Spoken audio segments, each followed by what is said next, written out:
खरपतवार यानी wheat management. खरपतवार शब्द का सबसे पहले प्रयोग जेथरो टूल नामक वैज्ञानिक द्वारा किया गया। इस कारण से खरपतवार विज्ञान का जनक कहा जाता है।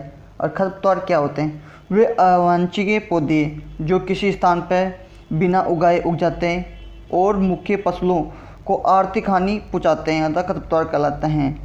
डेफिनेशन क्या है? वह अनवांछनीय पौधे जिसको हमको आवश्यकता नहीं है, वो पौधे जो किसी स्थान पर बिना उगाए उग जाते हैं, किसी स्थान पर बिना उगाए उग जाते हैं और प्रमुख फसलों को आर्थिक हानि पहुंचाते हैं, वो खरपतवार कहलाते हैं। यानी कि वह अवांछित पौधे जो बिना उगाए उग जाते हैं और हम लाभ की अपेक्षा हमको हानि प्रदान करते हैं, उन्हें खरपतवार कहलाते हैं। फादर ऑफ टिलेज जेथरो टूल को ही कहा जाता है। खरपतवार की विशेषता यानी कैरेक्टर ऑफ वीड्स, यानी कैसे होते हैं खरपतवार? फसलों के पौधों की अपेक्षा बहुत अधिक मात्रा में बीज उत्पन्न करते हैं। जड़ें बहुत ही गहराई तक जाती है। बीजों के उगने की क्षमता लंबे समय तक बनी रहती है। खरपतवार बहुत तेज़ी से वृद्धि करते हैं। खरपतवार के बीज फसल के साथ साथ अथवा फसल से पहले पक जाते हैं। खरपतवारों का वर्गीकरण, क्लासिफिकेशन ऑफ वीड्स, इनको 3 भागों में बांटा है। फसल चक्र के आधार पर, फसल बीज पत्र के आधार पर, फसल खरपतवार संबंध के आधार पर। तो फसल जीवन चक्र के आधार पर, इसके आधार पर 3 भागों में बांटा गया है। 1 वर्षीय खरपतवार, द्विवर्षीय खरपतवार और बहुवर्षीय खरपतवार। अब 1 वर्षीय खरपतवार को भी 2 भागों में बांटा गया है, खरीफ के खरपतवार यानी खरीफ के खरपतवार और रबी के खरपतवार। तो रबी के खरपतवार, पहले तो ये देखते हैं 1 वर्षीय खरपतवार कौन से होते हैं। वे खरपतवार जो एक ही मौसम में अपना जीवन चक्र पूर्ण कर लेते हैं, 1 वर्षीय खरपतवार कहलाते हैं। 1 वर्षीय खरपतवार को 2 भागों में बांटा गया है, खरीफ के खरपतवार और रबी के खरपतवार। खरीफ के खरपतवार वे खरपतवार जो वर्षा काल में उगते हैं, उन्हें खरीफ के खरपतवार कहलाते हैं। जैसे पत्रचीटा, जंगली चौलाई, लहसुआ, छोटी दूधी, धतूरा, मोथा, सोंठ, हुलहुल, बड़ी दूधी, गोखरू। रबी के खरपतवार कृष्णनील, सत्यानाशी, प्याजी, जंगली जई, बथुआ, गेहूँसा या गेहूँ का मामा या गुल्ली डंडा, अमरबेल, खरबथुआ, सफ़ेद साजी, जंगली मटर, खेसारी। दूसरा पार्ट है द्विवर्षीय खरपतवार, यानी जीवन चक्र के आधार पर दूसरा पार्ट है द्विवर्षीय खरपतवार। वे खरपतवार जो एक मौसम में या एक वर्ष में अपनी वनस्पति वृद्धि करते हैं तो दूसरे वर्ष में बीज उत्पन्न करते हैं, द्विवर्षीय खरपतवार कहलाते हैं। वे खरपतवार जो एक मौसम में या एक वर्ष में अपनी वनस्पति वृद्धि करते हैं, दूसरे वर्ष में बीज उत्पादन करते हैं, द्विवर्षीय खरपतवार कहलाते हैं। उदाहरण के लिए जंगली गोभी, जंगली गाजर, इन जंगली गाजर को कांग्रेस घास भी बोलते हैं। फिर तीसरा भाग है यानी कि जीवन चक्र के आधार पर बहुवर्षीय खरपतवार।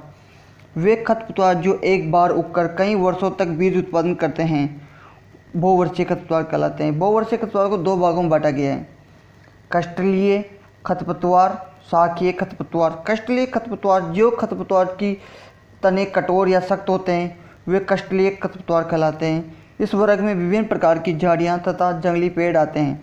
उदाहरण के लिए जड़बेरी, लटचीरा और कांस।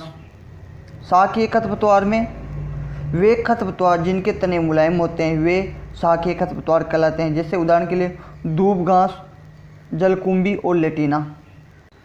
बीज पत्रों के आधार पर खरपतवार का वर्गीकरण, 1 बीजपत्री खरपतवार, द्विबीजपत्री खरपतवार। 1 बीजपत्री खरपतवार, जिसमें 1 बीजपत्री का मतलब होता है जब दाने का 2 भाग करते हैं तो समान भागों में नहीं बढ़ता। जैसे गेहूँ का दाना, उसको तोड़ने पर 2 समान भागों में नहीं बढ़ता, तो उसको वे 1 बीजपत्री। और द्विबीजपत्री जो जैसे चना, उसको 2 भाग में समान भागों में बढ़ जाता है अगर टुकड़े करते हैं तो 1 बीजपत्री खरपतवार में कौन से आते हैं?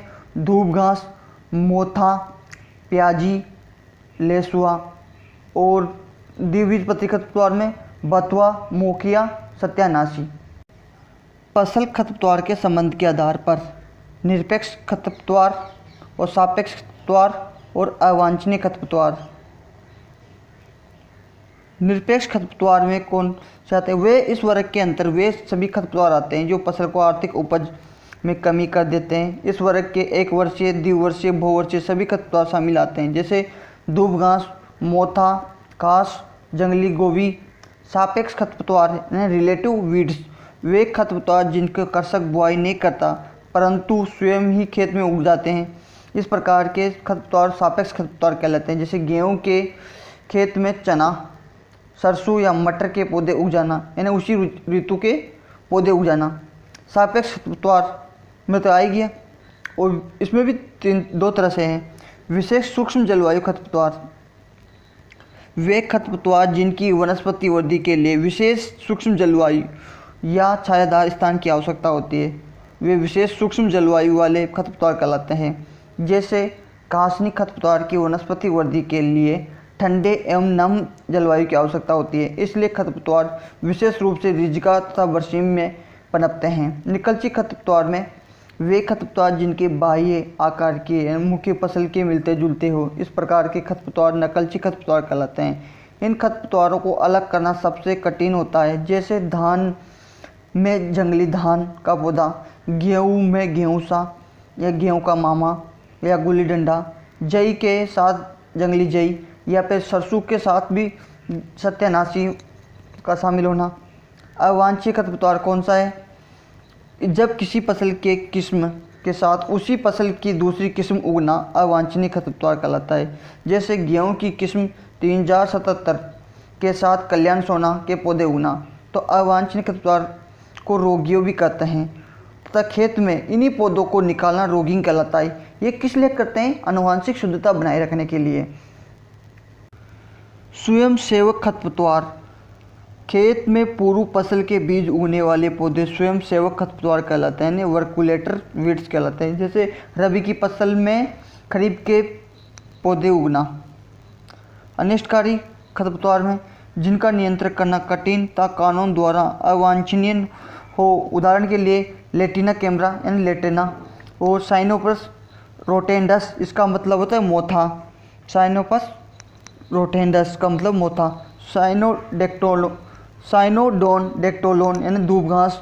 पाइथेनम स्टोरेटा यानी कांग्रेस घास या जंगली गाजर। बीज उत्पन्न करने वाले खरपतवार जैसे प्याजी हो गई, जंगली गाजर हो गई, गेहूँ सा हो गई, जंगली धान हो गई। खरपतवारों के प्रति पौधों बीजों की संख्या, जैसे गाजर घास और सत्यानाशी के 5000 बीजों की संख्या होती है। अमरवेल में 16000, बथुआ में 72000, मोकिया में 1,75,000, जंगली चौलाई में 1,96,000, स्ट्राइगा में आधा करोड़, ट्राई एंथीमा स्पीसीज में 52,000, पेचुलिका स्पीसीज में 1,93,000, आइफोमिया हिपिटा 338, साइनोडोन डेक्टिलोन इनके धूप घास में 170, साइनोप्रस रोटेंडस यानी मोथा, इसमें 40 बीजों की संख्या होती है प्रति पौधा। जनन के आधार पर खरपतवारों का वर्गीकरण बीज द्वारा और वनस्पति भागों द्वारा दो प्रकार से होते हैं। बीज द्वारा सत्यानाशी, जंगली गाजर, बथुआ, प्याजी, और वनस्पति भागों द्वारा जैसे जड़ों द्वारा, पत्तियों द्वारा। वनस्पति भागों से जड़ द्वारा हिरणखुरी, सर्कस द्वारा धूप घास, राइजोम द्वारा टाइगर घास, बरमूडा घास, जॉनसन घास। कंद द्वारा परवल, नट, सेज। ऑफशूट द्वारा जलकुंभी, पत्तियों द्वारा पत्रचिट्टा। मृदा एवं जलवायु के आधार पर खरपतवारों का वर्गीकरण। रेगिस्तानी खरपतवार जड़बेरी, नागफली और जवासा।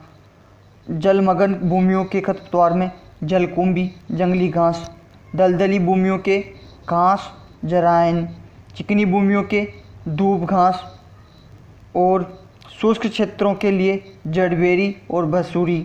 क्षारीय भूमियों में सैंजी व लटजीरा। अम्लीय भूमियों में धूप घास। जन्म के आधार पर खरपतवारों का वर्गीकरण। स्थानीय खरपतवार और विदेशी खरपतवार। स्थानीय खरपतवार में धूप घास और मोथा, और विदेशी में कांग्रेस घास। विदेशी खरपतवारों के उत्पत्ति स्थल ओरोबैंकी का यूरोप, बरू घास का दक्षिणी यूरोप या एशिया, गोखरू का दक्षिणी यूरोप, दूधी का यूरोप, नागफली का पश्चिमी हैम्पशायर या अमेरिका, कनाडा थिस्टल सीरिशियम आर्वेनेसिस का यूरोप, फेलरस माइनर यानी गेहूँ का मामा अमेरिका है इसका उत्पत्ति स्थल, हिरणखुरी का यूरोशिया, मोथा यूरोशिया, लेटिना कैमरा या लेटिना मेक्सिको या मध्य अमेरिका। विभिन्न खरपतवारों के आगमन का समय। एकेंथोस्पेरियम स्पिरिडियम 1946 में आया। आर्जीमोना मेक्सिकाना सत्यानाशी 17 से 18वीं शताब्दी में आया। एकोर्निया क्रेसिपस, इसको बोलते हैं जलकुंभी, 1914 से 1916 तक आया। यूफोरबिया ओडोरेटा 1845 में आया। लेटिना कैमरा 1809 में। सेल्विनिया मोलेस्टा 1955 से 58 में। पार्थेनियम स्टोरफोरस, इसको बोलते हैं जंगली गाजर, 1951 में आई। फेलरस माइनर 1961 में भारत के अंदर आई। पत्तियों के आधार पर खरपतवारों का वर्गीकरण। चौड़ी पत्तियों वाले खरपतवार, सकरी पत्तियों वाले खरपतवार। चौड़ी पत्तियों खरपतवार में बथुआ, जंगली चौलाई। सकरी पत्तियों वाले में मकड़ा, दूब घास और खांस। विभिन्न फसलों के साथ उगने वाले प्रमुख खरपतवार। धान, गेहूँ और जौ के, जो निम्न प्रकार हैं। मक्का, बाजरा के, ज्वार के। फिर उसके बाद में खरीफ दलहनी, इसमें भी खरीफ वाली जो फसलें दलहनी में वो उसके जैसे अरहर, मूंग, उड़द और लोबिया के। और रबी वाली दलहनी में चना, मटर और मसूर, इसके भी निम्न प्रकार है। जायद दलहनी में मूंग, उड़द और लोबिया, जो निम्न प्रकार हैं इनके। और खरीफ तिलहनी में तिल और मूंगफली और सूरजमुखी, इनके निम्न प्रकार है। रबी के तिलहनी जो राई और सरसों, लौकी के एक समान पाए जाते हैं। अलसी, कुसुम के एक समान। गन्ना और कपास, आलू और तंबाकू अलग अलग दे रखे हैं इनके, आप खुद